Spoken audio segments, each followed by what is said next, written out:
The thing that can hurt you pretty much at all times as a chancellor is the financial markets with the borrowing costs they inflict upon you, because the higher those borrowing costs are, higher debt interest payments are, that's less money you can spend now on the roads, the schools, hospitals that might help you win the next election. If we were to see that shift leftwards, you would see a reaction on markets at a time where the position is already quite vulnerable. Yes. So it'll be a really fascinating outcome. Do you think that we are sort of now permanently in a market Mexican standoff, if you like? Or is this going to be the story of British politics for years and decades to come? Hello and welcome to the Institute of Economic Affairs podcast. I'm Callum Price, Director of Communications here. Today I'm joined by a very special guest, Joe Mays. Joe is the UK political correspondent for Bloomberg and author of this book, Can You Run the Economy?, which is what we're going to chat about today. Joe, welcome. Thank you for having me. First of all, can you just give us and our listeners a little bit of an overview of exactly what the book is like? Because it's not your average non-fiction book about the UK economy, is it? It's not. It's an interactive choose-your-own-adventure book where you start off as Chancellor and have to make choices with the aim of winning a general election at the end of the book, and indeed building a budget that will win over voters without crashing financial markets. So you might play this kind of books as a kid where it's, turn to page 5 if you want to make this choice, or turn to page 8 if you want to make the other, and then you get instant reaction from polling on your choices, and your budget surplus moves up and down. And yeah, the aim is to win the election. Yeah, I think I read one when I was younger, one of those sort of horror Goosebumps versions. This was far scarier, I think. Oh, I love that. So you basically when you're as the reader, you arrive at the Treasury and you're basically given a series of decisions, from do you want to bail out this failing company to do you want to do the morning round on the broadcast before or after the budget to do you want to face down your prime minister or not. But the key metric that you use in it throughout is the fiscal headroom you've got, i.e. do the numbers add up, and the poll rating. And I feel like we've just seen last month this play out in real life, right? You've got the Chancellor who's putting together their budget, and she chose to increase the fiscal room, but maybe not lost sight, but maybe had to make sacrifices on the political polling element. Would you say that's a fair analysis? I think that is fair. I think Rachel Reeves did prioritise the economics and the bond markets with this budget by increasing the fiscal headroom, as you described. She went up from £9.9 billion the last budget up to more than 20 billion pounds this time, which is closer to the historical average that chancellors have had.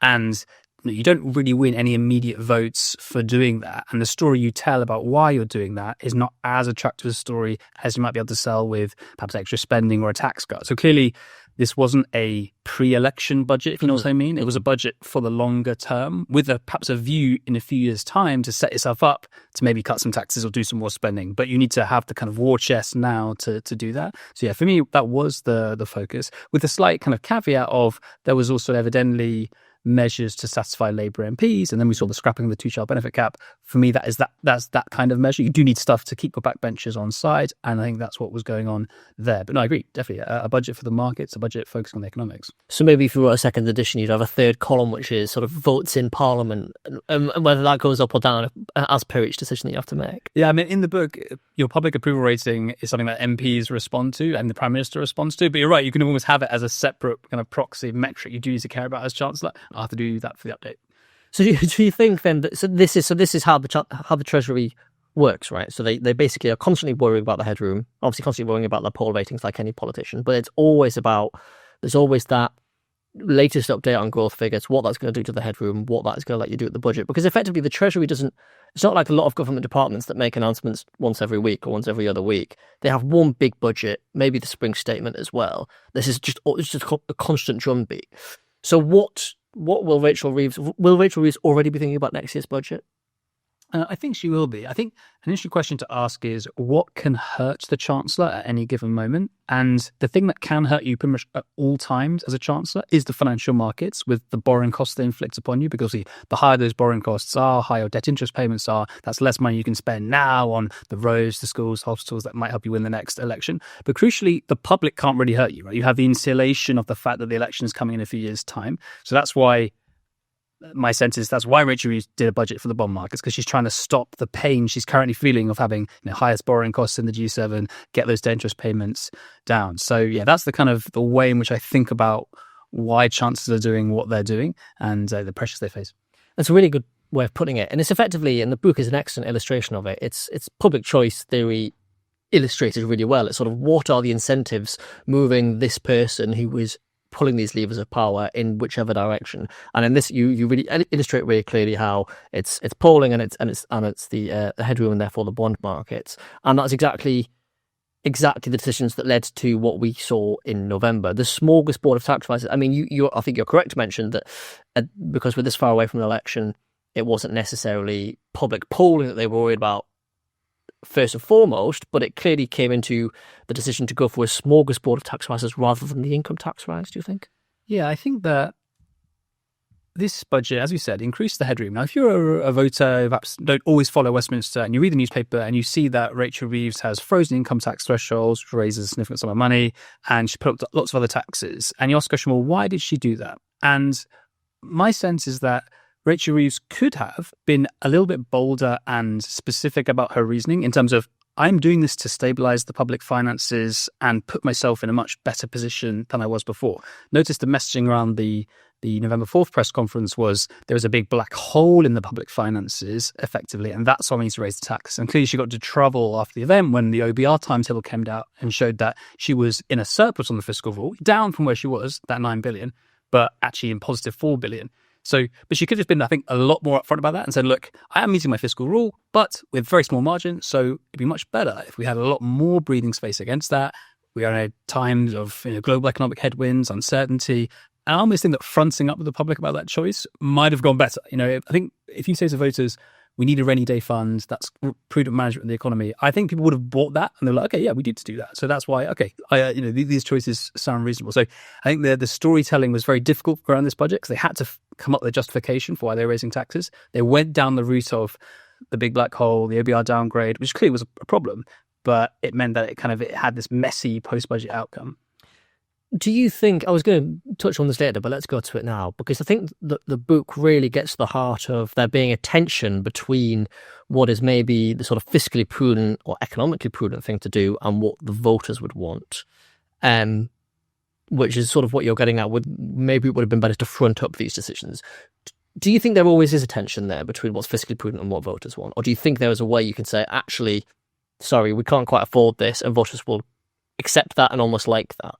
Yeah, I think the latter. I think that if I had a kind of a critique or a thing that I think politicians could do more of is accepting that the public are rational to quite a large degree. And if you just take the time to level with them and reason with them and explain those choices, even if they're difficult and even if are painful in the short term, such as not cutting your taxes immediately or not spending money when you might otherwise have done so, the public will go with you on that journey. That's my sense. And having spoken to the chancellors who I've interviewed for the book, I spoke to 5, they gave me that sense too. And if anything, they said, you do need as chancellor be willing to have a period of unpopularity or do those tough things because you will be rewarded towards the end. And that comes from sound management of the public finances, that being a big one. For me, a key point came from Jeremy Hunt, who said that the best chancellor or the chancellor who will have the best legacy is the one who prioritizes really quite long-term thinking, even if it means that those decisions don't bear any fruit in the short term, or even while they are chancellor. Can you sow the seeds of the tax reforms or the capital investment changes, which will only help your successor in 5-10 years' time? It's a brave thing to do as a chancellor, especially when you have the pressure of an electoral cycle.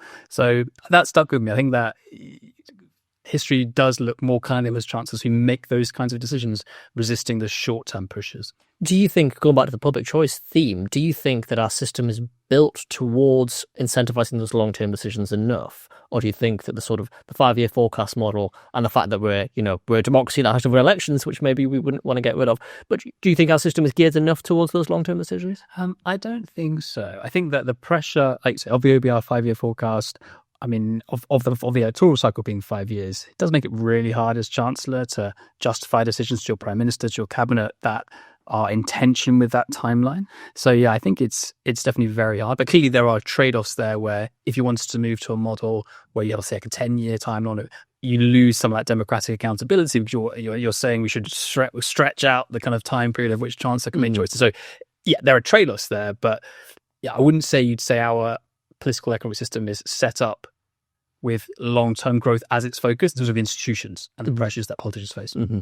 I think trade-offs is the key term. The sort of, that permeate all of politics, right? That maybe we can forget sometimes in our ivory tower think tanks, because this really fleshes out, So I approached this, as you would expect, with a sound classical level IEA mind.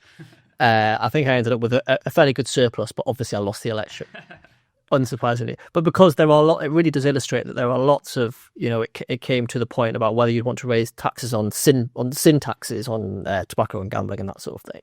And out at the IEA approach was no, of course not. But that probably would have been more popular way of raising some money, essentially, that you need to make the other numbers add up. Do you think that is a problem that all chancellors will always face, just having to prioritise, basically? Yeah, definitely so. And always thinking about what your different kind of voter bases or constituencies, what their interests are, what their preferences are. You are reacting to that in real time all the time. So yeah, it's definitely a pressure. Especially that sin taxes. My sense is that increasingly there is a social view that it is permissible for the government to nudge people away from harmful behaviours. So that's why chancellors see the sin taxes as pretty free choices, like hiking gambling taxes and saying that's hypothecated to lifting the 2-child benefit cap. That's politically something we can kind of get away with. Or indeed, things like alcohol duty going up, most budgets now, it doesn't cause the backlash that it might have had in the past. I think that's an interesting change we've seen recently. Clearly, IEA needs to do a better job of persuading. I think you said you spoke to a number of chancellors for this book. What impression did you get from them about how they made those choices, those prioritizing elements? How do they approach it? Yeah, I think that I come back to that point about the personality trait that most often came back in those interviews, which was you have to be incredibly thick-skinned. And to the point where I think it was Norman Lamont who said that you are the only politician around the cabinet table who cares about balancing the public finances, and no one else does. Everyone is first and foremost thinking about how do I get re-elected. Indeed, the Prime Minister is thinking that as well. So you have to be willing to be unpopular with the public, with your own MPs, with your fellow cabinet members. And he had this great quote, which is from Edmund Burke, which is that obloquy is a necessary component of true glory. And when he said it, I didn't know what obloquy meant. I looked it up. Obloquy means to go through a period of significant public shame and humiliation. So basically what he's saying is the best politicians, the truly glorious politicians, will at some point in their life have gone through a time where they were kind of hated by the public, but then are vindicated by events, by their choices in the long run. And that's almost like, in Lamont's view, how the role of Chancellor probably should go, you kind of want it to go. And I feel like what Rachel Reeves is going through now, she needs that to be true, right? Insofar as she has popularity ratings which are often the lowest on record for a Chancellor, but having spoken with people around her and so on, I get the sense that she doesn't mind that.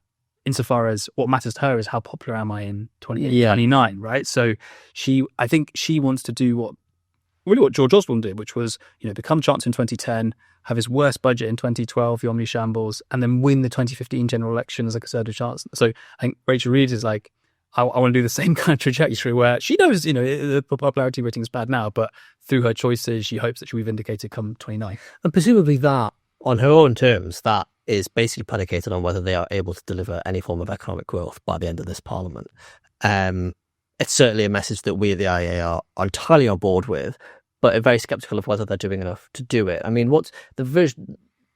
The message I took away from the budget was that they'd sort of given up on their growth budget, on their growth mission, because there wasn't anything in there that would boost growth. And I accept that budgets aren't necessarily the first places to get growth. You need to do the planning reform, which they are doing a little bit of, and other things. But I should take their platform in the round. There's some planning reform, which is good, but then there's the net costs of things like the Employment Rights Bill and the minimum wage hikes, etc., etc.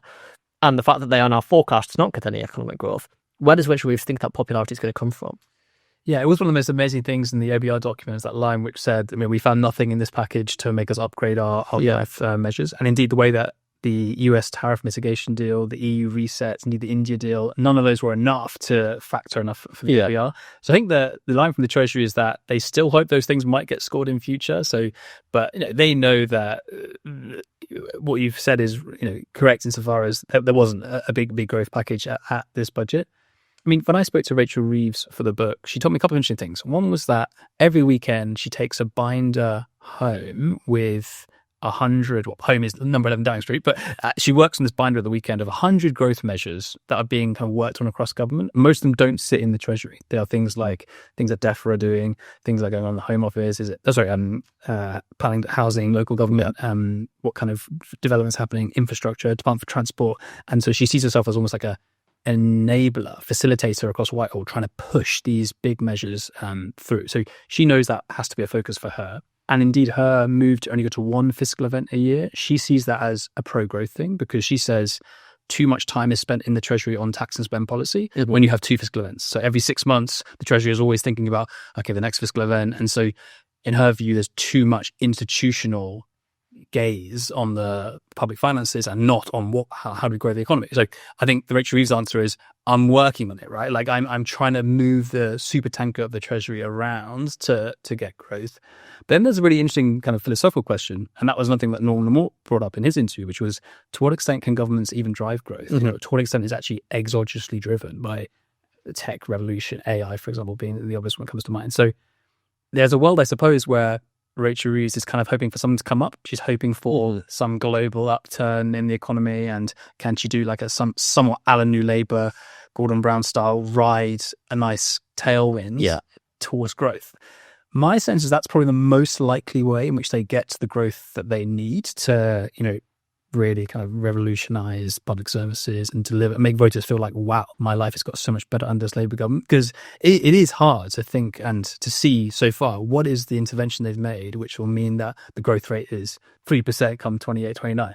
I think they'll probably need help, right? They'll need external help. Yeah, I think that makes a lot of sense. It's really interesting. I've not heard that case about Rachel Reeves having moved to the focus of the Treasury away from biannual fiscal events to just one. That certainly makes sense. And if you talk to Labour people, I've heard they also one of the key defences they make is about policy stability as well, which you could argue that wasn't necessarily there under the last years of the Conservative government. Although you could also argue that with various U-turns, not least over the welfare cuts and winter fuel, that there's not that much policy stability here either. But I see their overall point.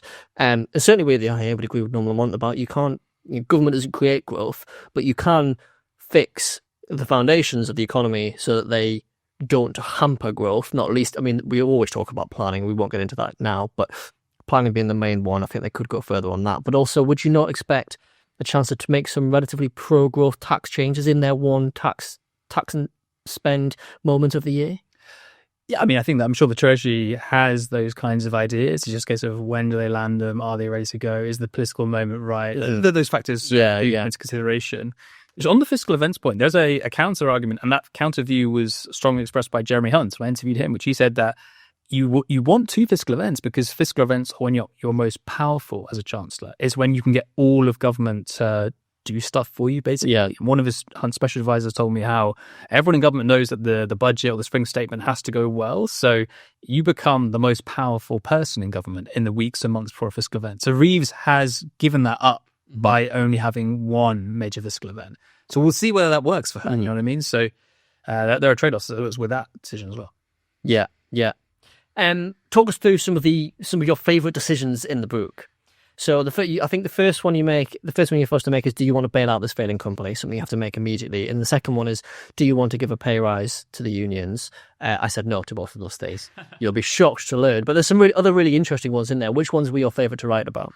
So what was interesting with the book is that it's kind of like a creative writing exercise as well, and that I need to think a lot about story structure and pacing and giving the reader enough big moments to like make them want to keep reading, right? Is the classic, almost like a novel you're writing. Like, do you have enough turning points and drama that keep the reader turning the page? So, for example, I wanted to have a pretty big crisis like in the kind of almost middle point of the book. I didn't want to just kind of have you waiting to build up to the budget. Yeah. It's like kind of calm seas up until then. So I have without too many spoilers, like an energy price crisis will kick off after the book, right? So how would you respond to that? Would you have a big intervention helping the public? Would you just take your hands off and say public have to bear it? That was a pretty fun one to write.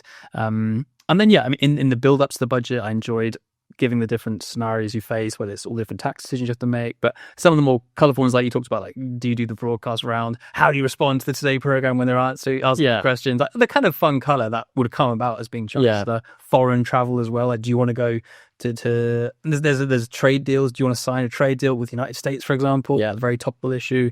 They were great fun to write. And ultimately it was influenced by my coverage of the British government in the last few years. Right, I admit a lot of the scenarios come from the reporting I've done and tweaking it here and there, but making it right for the book.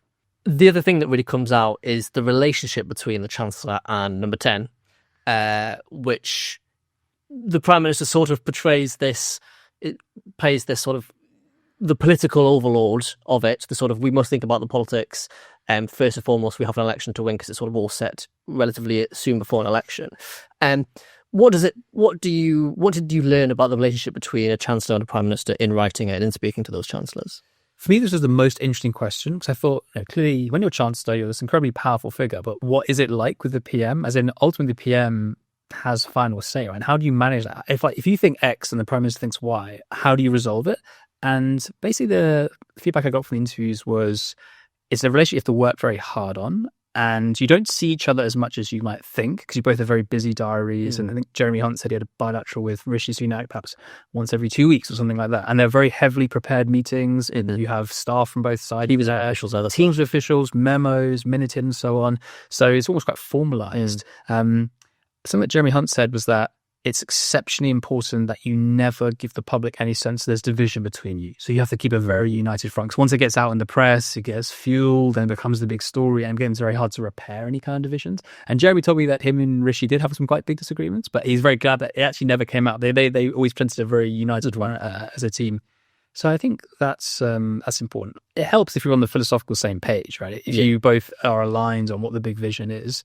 I mean, interviewing Kwasi for the book, he obviously had a very interesting relationship with Liz Truss insofar as he blames Liz Truss really for much of it, insofar as he argues the pace at which she wanted to go was the real issue. And he makes an interesting argument about how, in his view, the mini budget might have worked if they had gone a lot slower with it. So they'd acclimatized the public to what might come, perhaps had some spending reductions alongside tax cuts, bring on the OBR, don't fire the permanent secretary of the Treasury immediately. You could have, and then potentially present a growth package, 2 or 3 months later, and it might not have kind of had the impact on markets that it did. So, yeah, it is a difficult relationship, but yeah, when it works, it can work really well.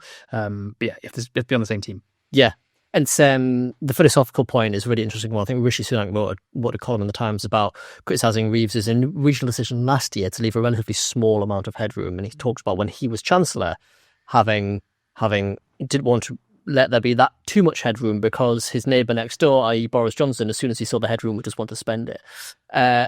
Do you think Chancellors make good Prime Ministers?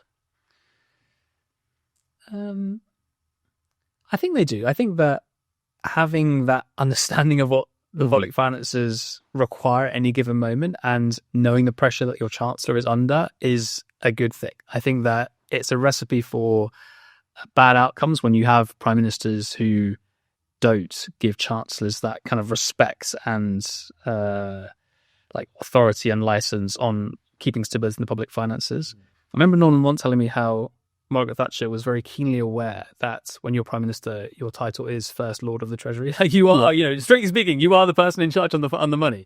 So I think that you do want a prime minister to be alive to the realities of the public finances. Yeah. And when they're not, it can be dangerous.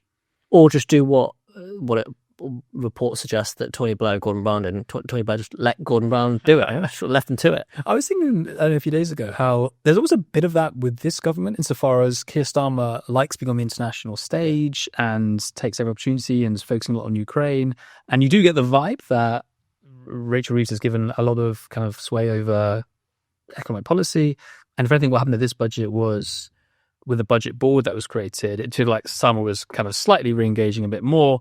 And indeed, the final decision not to go ahead with the 2p hike on income tax when they were going to reduce national insurance by 2p, the Resolution Foundation proposal, felt like that had a bit of a Starmer's hand in it. It felt to me, like given how Reeves had communicated that they were ready to do it, but then ultimately they stepped away. That's interesting, and that would scan with the sort of characterization that you've got the PM in here, which is actually, sorry, I'm finally in charge, and I'm the one even more.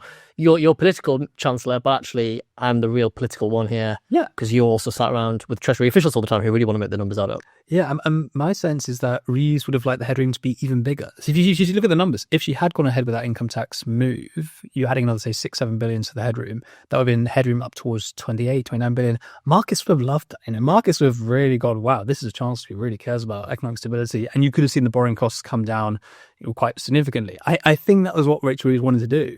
But then they ultimately decided that it was politically too much of a hit at this point to go ahead with that income tax. Maybe it would have been seen as too much of a manifesto breach. So that's why they didn't do it. I think that's one of the most fascinating parts of this budget. Mm-hmm. And do you think that we are sort of now permanently in a market Mexican standoff, if you like? Or is this going to be the story of British politics for years and decades to come, more so than it has been maybe pre-Liz Truss? I think it's going to be the story so long as debt to GDP is as high as it is and the debt bill is as high as it is. I think that the Reeves argument, and she makes it in the book, is that the path to sustainability in the public finances is growth. Just as far as, the debt to GDP number comes down if GDP grows, right? So if the denominator is getting bigger, then you bring it down. So I think in her view, if the UK gets 5-10 years of good growth, and keeping a lid on borrowing, then you can get out of the grip of being so beholden to bond markets. But that is the situation you're in right now, right? You have so many creditors, your debt pile is huge. You can't ignore that. You just have to respond to that reality. But there are some on the left, be it, sort of Zach Belansky perhaps, or Andy Burnham was quoted in it as saying that we need to stop this thing of being in hock to the bond markets. Do you think that there's a risk that us being quote unquote in hock to the bond markets has an opposite political public reaction in which people just regret it and reject it entirely? Yeah, I think that's a really interesting kind of political outcome that could occur. You see how well the Greens are doing and so on. It's why Reeves and the government just need to keep making the case for why economic stability and respecting, the precariousness of their position has to happen. And it's so interesting how when Rachel Reeves was crying in the Commons earlier this year, the market reaction was negative because they thought that she was going to be replaced by a more left-wing chancellor.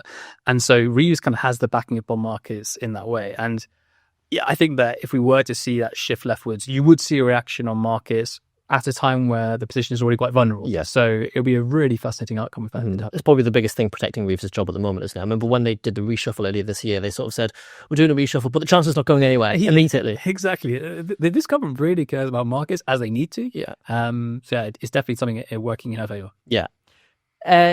Now, what you've done an excellent outlaying of what it's like to be inside the Treasury here. Pulling on years of reporting experience, etc. Where do you see things going from the next, say, year before the next budget and then onwards from there? What do you think are going to be? Obviously, there's going to be events, dear boy events, but what do you think are the major challenges that Reeves is going to have to overcome? Yeah, I think the immediate one is a political challenge insofar as do we see some kind of attempts at the leadership in May. And for me, that's the obvious threat to Reeves' job insofar as if Starmer goes, Reeves will necessarily go too. So I think that's the key one. But there are just so many relationships kind of internationally, so many geopolitical events that could occur. They strike me as on the risk register, the ones that could, really hurt the growth rate, whether that's kind of Russia as the first obvious contender. But as you say, events, dear boy events. And that is indeed the kind of the head of part 2, the chapter name, because that is the biggest thing you find yourself buffeted with when you're chancellor. And then it's a case of, can she get the domestic growth plan going, right? Will the Pang bill finally see a passage into legislation? Will it lead to meaningful change on the ground? We're kind of waiting to see that actually bear fruit, right? Mm-hmm, mm-hmm. And then just to round off, like we've discussed, the sort of 2 key measures in this book are your poll rating and your fiscal headroom. Now we hit the IEA, and more broadly now, I think, are obsessed with economic growth. That's sort of the one to us. It's the one thing that can almost solve everything, not quite literally, but not far off, right? Do you think there's a world in which people become as obsessed with the growth rates as they do with the fiscal headroom? And the poll numbers and however much money they're getting in their pension pots? Do you think it could become a public totem? I think it's difficult to make it a public totem. I think that there's actually a lot of work going on in Labour circles to make the messaging around growth better, such that voters kind of nod their head when you say we should grow the economy, because actually it is a rather abstract thing to say, and it's hard to understand what that means for you in your daily life. And for us who've, in my case, kind of studied economics, I'm like, I'm buzzing for growth. Like, let's do it. But then I think that for others, and not understandably so, that kind of just language framing is not particularly energizing. So I think if they can find a way to tell the story of it in a more invigorating way, we could get that focus. But I still have that thought, which is, for me, it will likely be exogenously driven through technological revolution, as has historically been the case in terms of when did growth really, amp up. I think if we get to one of those moments and people start to really see the benefits, we'll see some enthusiasm then, I'm sure. It has to happen. Mm-hmm. Well, Joe, thank you very much for joining us. The book is available on Amazon and all good bookshops. Indeed, it's a stocking filler or a treat for yourself. I'll certainly be buying it for more than one family member, not least because they always sit in sort of armchair chancellors anyway. That's who it's for. Thank you very much for joining us. Thank you too for watching and listening. As always, subscribe to us at Substack and insider.iea.org.uk and on YouTube to get all of our content straight to your inbox. Thanks very much.